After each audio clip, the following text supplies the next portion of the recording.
Okay, now let's take a look at question B9. So in B9, okay, we are looking at a radical. Okay, so what is a radical? It can be an atom, a molecule, or an ion that has an unpaired valence electron.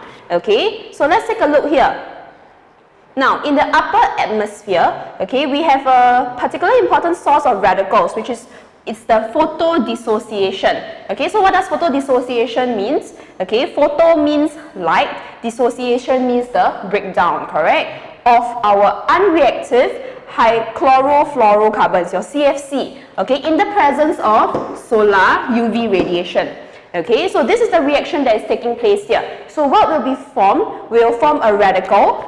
This is a radical and this is another radical. Okay, so such reactions are believed to be the primary cause of the depletion of the ozone layer. So ozone layer, remember, it is O3. Okay, and this is why with the use of CFC, they are being restricted.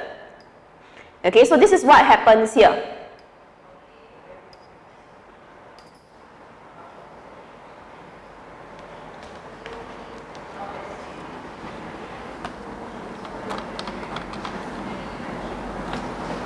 Okay, so another notable example of the free radical, okay, your hydroxyl radical, okay, a molecule that has one unpaired electron on the oxygen atom. Okay, it can oxidize, okay, all your organic compounds here. So, besides that, for this reason, it is proposed that these free radicals, they are key damaging agents, okay, and they can cause cancers and even cardiac diseases. So we have a neutral hydroxyl radical here, which is formed in the process when Fe2 plus reacts with hydrogen peroxide to give us Fe3 plus a free radical as well as your hydroxide ion. Okay, so let's take a look here. So this is what happens, okay, when we have a presence of a free radical. Now let's take a look at the first question. Okay, so in this first question, they ask you, suggest the meaning of photodissociation. So where did we saw this word photodissociation? Okay, earlier on we have mentioned about photodissociation. So in this case, photodissociation of a normally unreactive CFC. So as I said earlier, photo refers to light, UV light. Dissociation refers to the breakdown. Okay, so what does it mean? So it means it is a use of UV light. Use of UV light to break down a substance. So in this case, the substance that they are breaking down, it is CFC. Okay, so describe briefly with the help of the chemical equation how radicals form from the photodissociation of CFC, which causes the depletion of the ozone layer. So let's take a look here.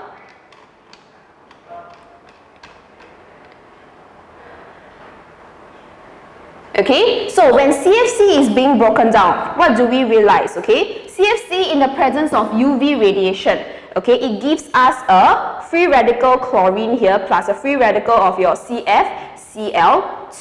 Okay, so it means that what happens? The chlorine here in this case, it will react with the ozone layer, right? Okay, it will react with the ozone layer to form your chlorine oxide as well as your oxygen.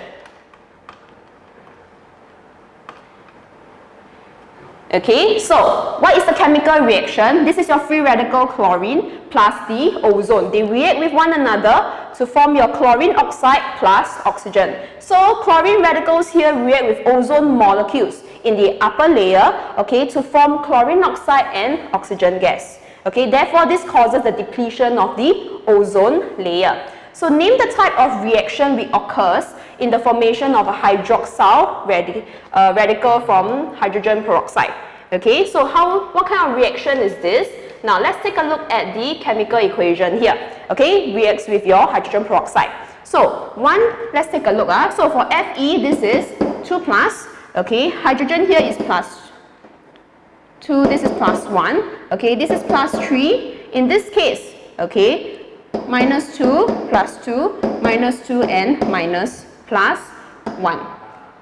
Okay, so let's take a look. So what kind of reaction is this? This is actually your redox reaction.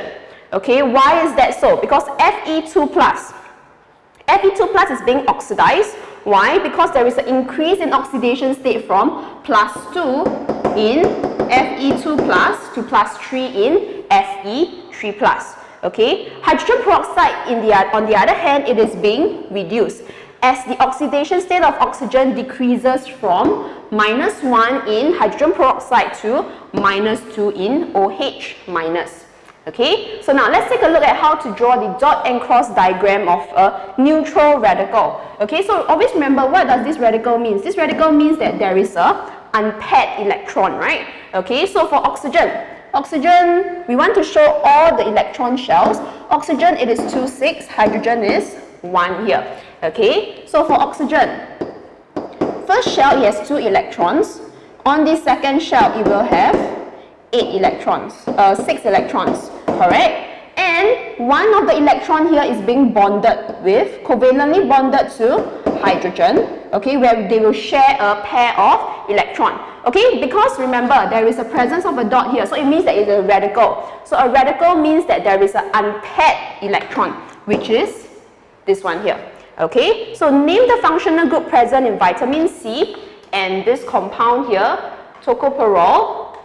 So, an antioxidant in this case, okay, vitamin C, it is ascorbic acid. So, ascorbic acid, we are talking about what kind of functional group?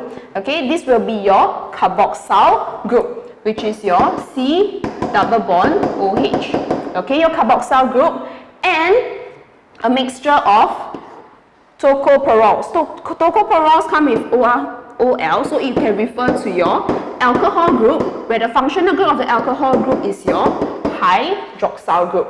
Okay, so let's take a look at the final answer. So vitamin C, it is carboxyl group, while tocopherol, it is your hydroxyl group. Okay, so if you all remember how to draw it, it will look something like this here. Okay, so this will be the 2 functional groups for vitamin C and your tocopherol. Okay, now let's take a look at B10. So for this question, it shows a leaf and a stem of a plant here. So when the leaf is crushed and mixed with a solvent propanol here, the colored pigments, okay, they are extracted to give a dark blue solution. So one of the pigments that is found is chlorophyll. So we are supposed to describe an experiment to show that chlorophyll is not the only pigment. Okay, so we are supposed to also include a diagram here. So how do we identify that not only chlorophyll is present, but there are also other pigments present in it? Okay, we will have to use chromatography.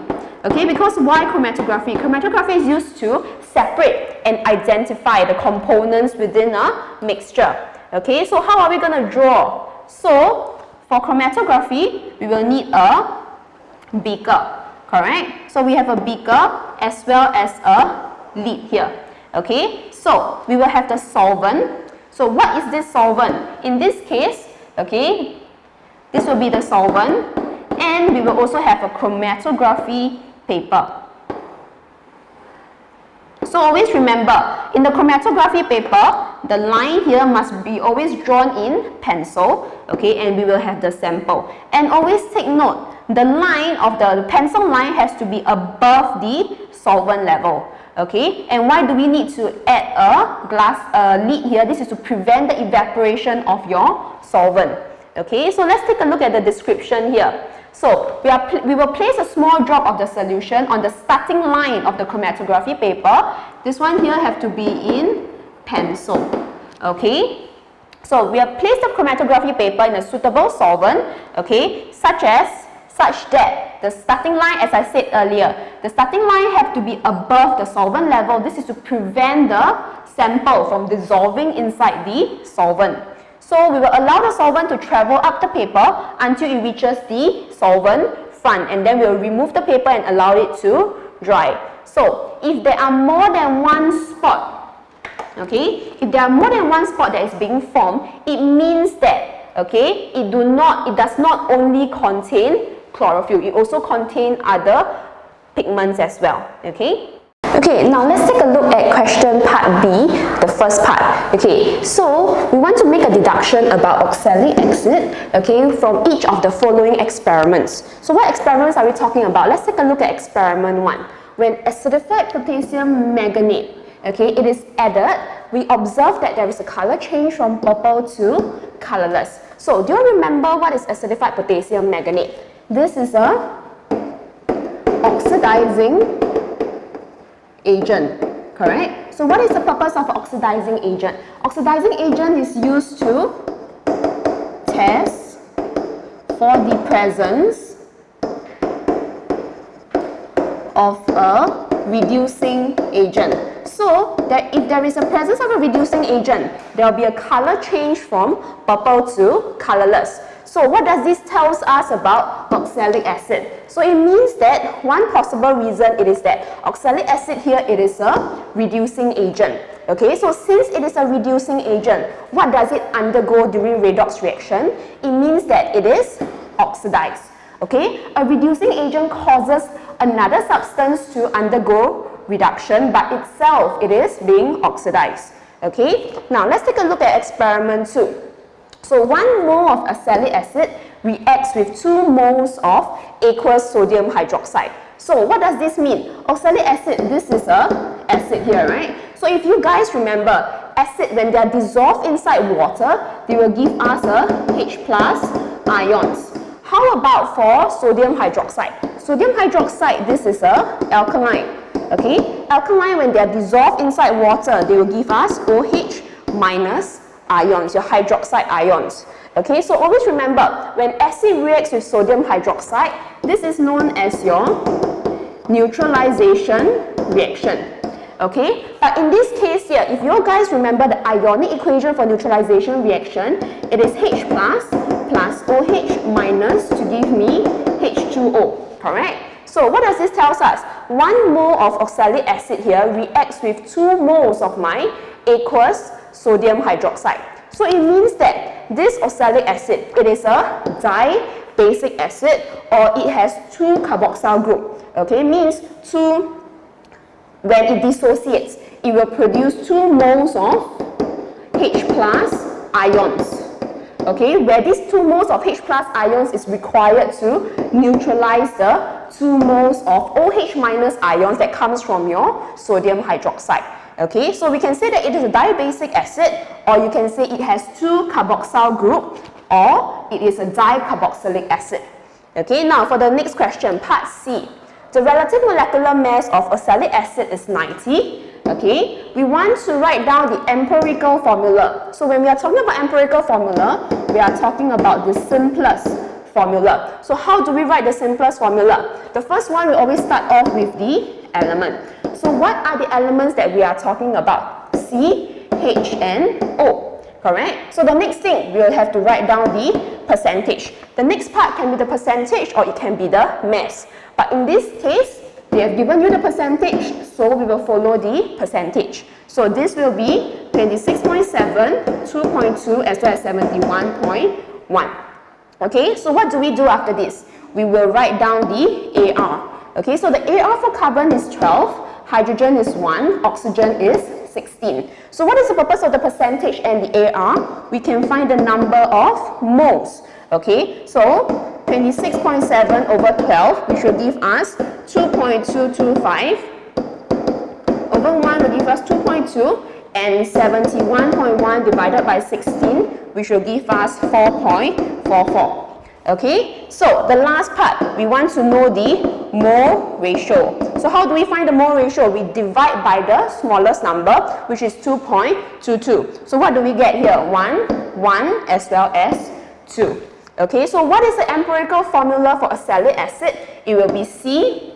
Okay, therefore, the empirical formula is CHO2.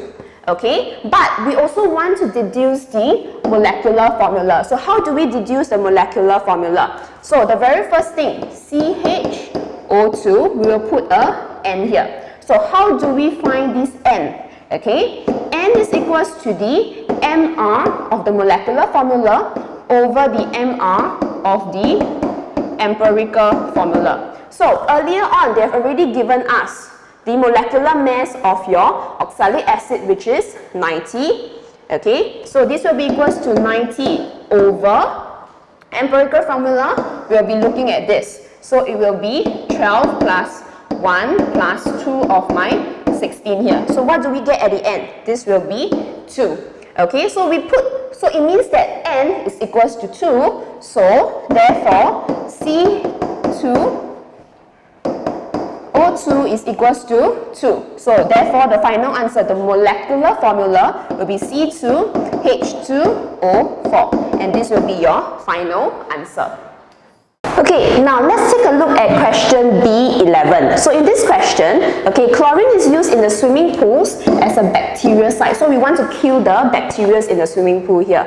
Okay, so in this case, the amount of chlorine in the sample can be determined by using excess aqueous potassium iodide, okay, to a known volume of your swimming pool water.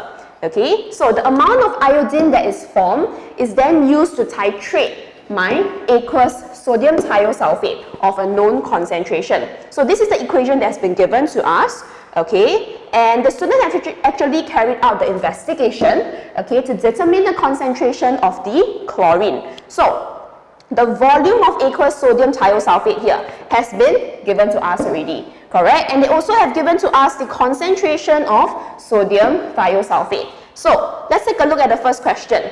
The recording of the student's result reveals errors. Okay, so what are the errors that are present here? There are 2 errors. So based on the procedures that's given here, so what do you think is the first error? Okay, so always remember when we are doing, in this case, this is your titration. Okay, when we are doing titration, it is necessary for us to do 2 or more of the titration reactions, correct? So in this case, the student has only carried out 1 titration. Okay, so instead of 1, the student should do at least, okay, at least 3 titration, correct? So what is the other error that is being formed here? Okay, take note now. Burette reading, when we are always looking at burette reading, how many decimal place should there be? There should be 2 decimal place. But in this case, the burette reading only gives us 1 decimal place. Okay, so this is the second mistake here. Okay, so the second mistake, it is that the burette reading should record to the nearest 0.05 cubic centimeter or to the nearest 2 decimal place. Okay, so the first error in terms of procedure, it is that the student only carried out 1 titration, and in terms of the recording of the reading, okay, it should be the nearest 0.05 cubic centimeter. So, what will the student observe from the reaction when chlorine reacts with potassium iodide? So, this question relates to the topic on periodic table, okay, where we are looking at your group 7. We are looking at the halogens. Okay, so if you remember, what happens? When chlorine reacts with potassium iodide, okay, what will you get? Chlorine is more reactive than iodine. Therefore, chlorine can displace iodine from its aqueous solution. So what we get at the end will be potassium chloride plus iodine. Okay, so to balance out the equation, this will be it. So now let's take a look. So what will happen? Always remember, your halide solution here, they are always colorless. Okay, so what happens to the color change? Because iodine molecules are being produced here, iodine, it is brown color, so it will turn the colorless potassium iodide to be brown in color. Okay, and we want to write the ionic equation for this. So this is aqueous, aqueous, aqueous, and aqueous here.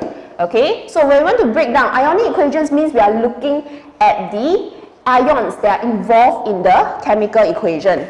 Okay, so which one of these will form ions? It will be Cl2. Okay, this one still remains 2K plus, which is aqueous, plus 2I minus aqueous, to give me 2K plus aqueous plus 2Cl minus aqueous plus I2. Okay, why do I split up my potassium iodide as well as potassium chloride? Because both of them, they are ionic compounds. Ionic compounds, when they are in aqueous solution, they can dissolve to produce the ions. But chlorine and iodine here, both of them are covalent compounds. Okay, so they cannot produce ions. So what do we do after this? To write the ionic equation, we will cancel out the spectator ions, where both of them appears on both sides of the reaction, which is my K plus. Okay, and what is left over? okay, will be the ionic equation where they take part in the reaction. Okay, so these two, they are known as the spectator ions. Spectator ions means they do not take part in the chemical reaction.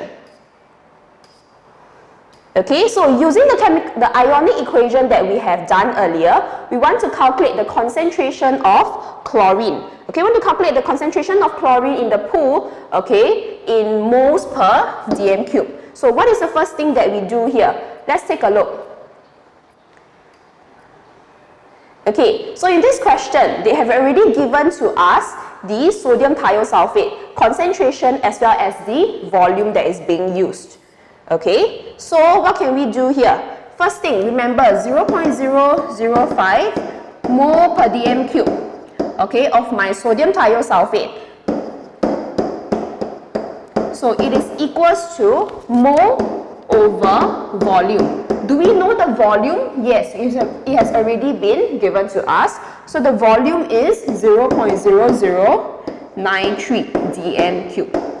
Okay, because your unit says a dm cube, so the volume has also to be dm cube. So we want to find the mole of sodium thiosulfate, okay, which is equals to 0.005 times 0.0093, which will give me 0.00, okay.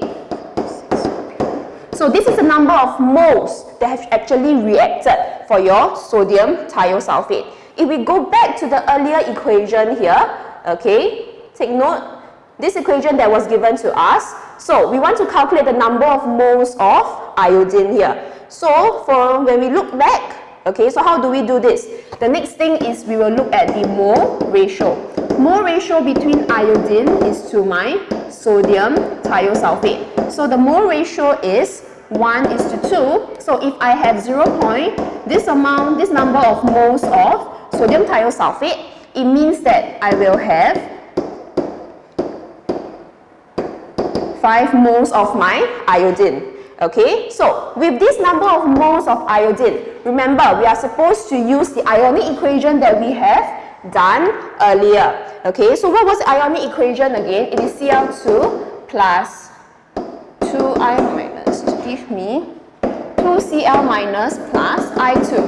Okay, so this concentration here refers to, this number of mole refers to this one. So we want to find the concentration of chlorine in the pool sample. So what are we looking at? We are looking at this chlorine here. Okay, so the mole ratio will be 1:1. So mole ratio of Cl2 is to I2 is 1:1. So if I have so it will have the same number of moles of my chlorine. Okay, so to find the concentration, okay, so what is the concentration? Concentration of chlorine will be equals to mole over volume, right? So mole over volume. Do we know the number of moles? Yes, we have calculated it. Do we know the volume as well? Okay, let's take a look. So what is the volume of chlorine that was being used earlier?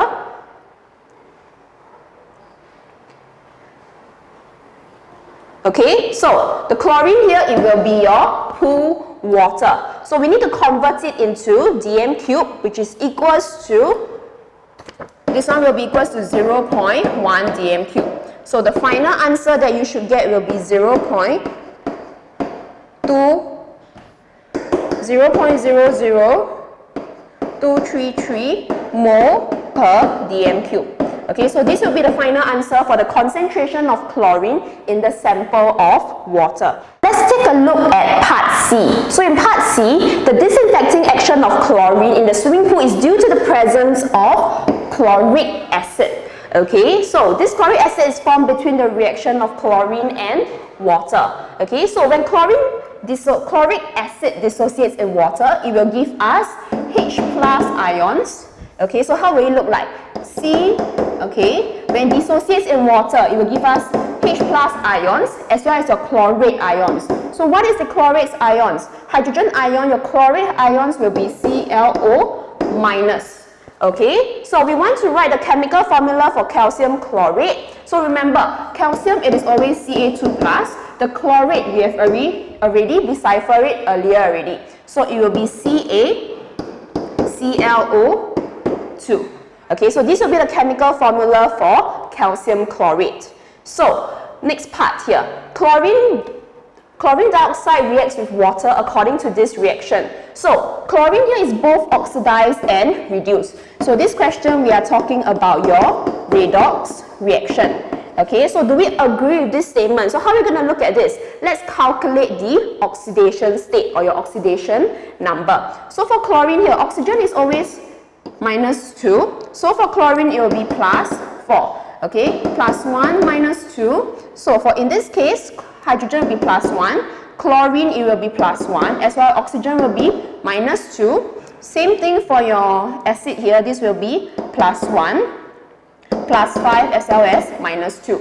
Okay, so do we agree with this statement? Let's take a look. So the first one, chlorine to this first chlorine here, what happens? What do we notice about the oxidation state? The oxidation state from +4 to +1. So there is a decrease in oxidation state. So it means that it is reduced.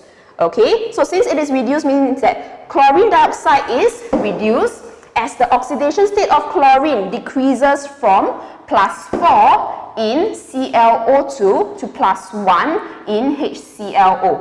Okay, now how about the next one we need to compare? The next one we'll be comparing is this chlorine to the other chlorine here, which is found inside HClO3. So what do we notice about the oxidation state of the chlorine? From +4 to +5. So there is an increase in oxidation state, so we are talking about oxidized. You see? Okay, so chlorine dioxide, it is oxidized as the oxidation state of chlorine increases from +4 in ClO2 to +5 in HClO3. Okay, so do we agree with this sentence? So yes, we agree. Why is that so? So this will be your explanation. Okay, and this tells us that chlorine is both being oxidized and reduced in this reaction. Now let's take a look at question B12. So in this question, a student carried out some experiments to place 4 metals in according to their reactivity. Okay, so this is a table that's been given to us. Now let's take a look at the first reaction for metal W. Okay, so in metal W, this one is known as your, what kind of reaction is this? This is your displacement reaction in the topic of metals. Okay, so when there's a tick, it means that there is a reaction that actually takes place. So let's take a look. When W was placed in a solution of X nitrate, displacement takes place, correct? Because there's a reaction. So it means that W is more reactive than X. So this is similar for Y nitrate as well as for your Z nitrate. So what does this tell us about W? It tells us that W here, it is the most reactive metal out of the 4 of them here.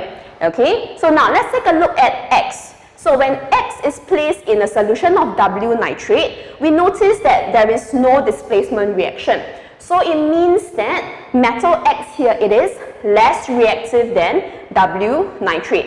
Okay, this goes similarly for Y nitrate as well as for Z nitrate. So it means that metal X here, it is less reactive as compared to W, Y and Z. Okay, so metal X, this is the least reactive.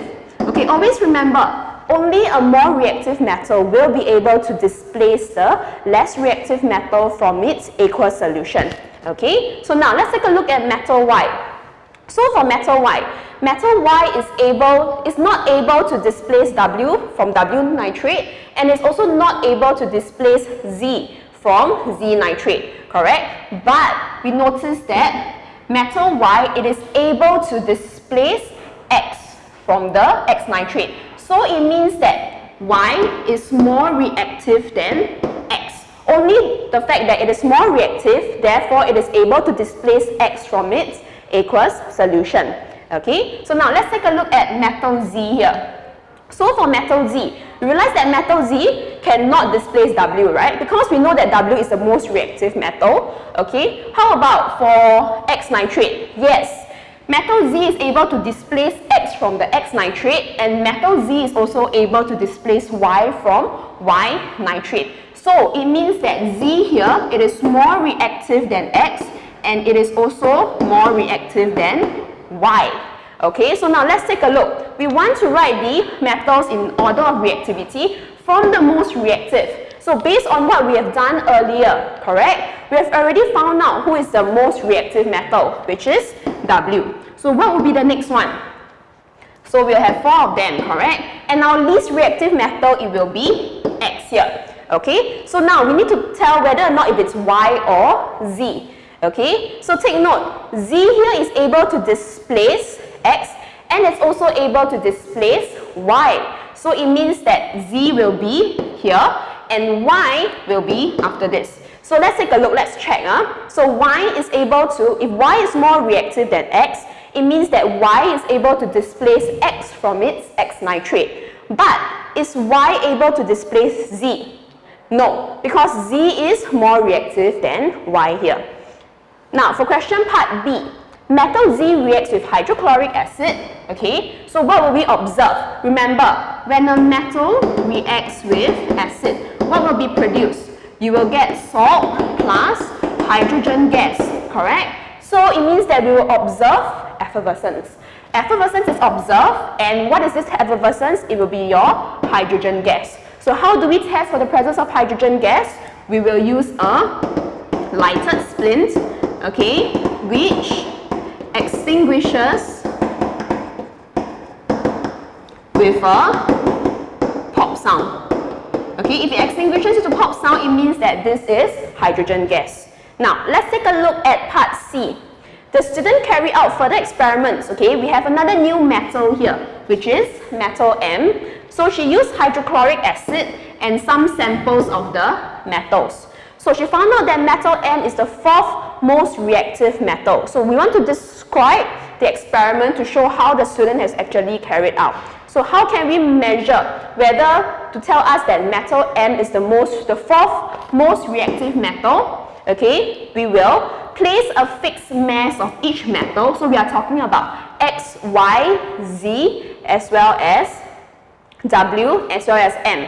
Okay, in excess acid. It has to be in excess here, okay, of the same volume as well as same concentration. Okay, everything has to be the same. The only variable that changes will be the type of metals that we used here. So the next part, we'll measure the volume of gas that is being collected in 10 seconds using a gas syringe. Okay, so if for metal M will produce the 4th highest volume in 10 seconds of hydrogen gas. Okay, so who will produce the most amount of hydrogen gas in 10 seconds? It will be W. The least amount will be your X here. Okay, so if we were to write out the reactivity series, if we were to write out the reactivity of all these metals here, okay, it will be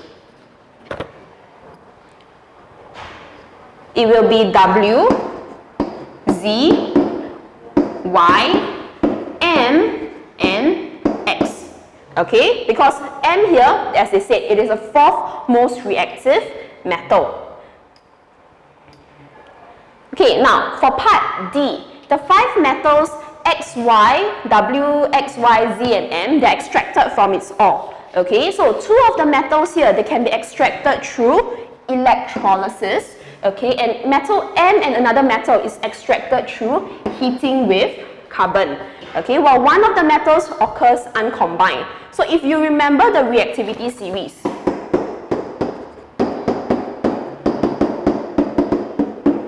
okay, now take note, carbon. Any elements, okay, ores that contains metals above carbon, okay, they will be extracted from their ore through electrolysis. Why is that so? Because they are very reactive here. Okay, as compared to elements that are below carbon, okay, how are they being extracted? They are extracted through heating with carbon from their ores. While for gold here, gold remains uncombined. Okay, it remains uncombined naturally. Okay, so suggest which metal W, X, Y, Z is extracted from heating its ore. Okay, so if you all remember the reactivity, M and X. Okay, so based on the information that is given to us, it tells us that two of the metals here are extracted with electrolysis. So which one would it be? It will mean that it will be WNZ, which is electrolysis. Okay, and the least reactive one, uncombined, means we are referring to the least reactive metal, and it will be X here. Okay, this one remains uncombined. So there are two other metals, correct? Metal M and another metal that are extracted through heating with carbon. So what would it be? It would therefore be Y here. Okay, because why is that so? W and X, as I said, is the most reactive metal based on these 5 elements here, and therefore they'll be extracted by electrolysis.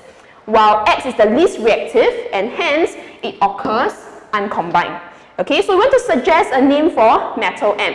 So remember, metal M, it is being extracted by heating with carbon. Okay, so any elements that's below heating with carbon will be used as metal M. So you can give me zinc, you can also give me iron, or even lead here. Okay, but you will not give me gold because gold remains uncombined naturally. Okay, so the answer can be lead, iron, or zinc.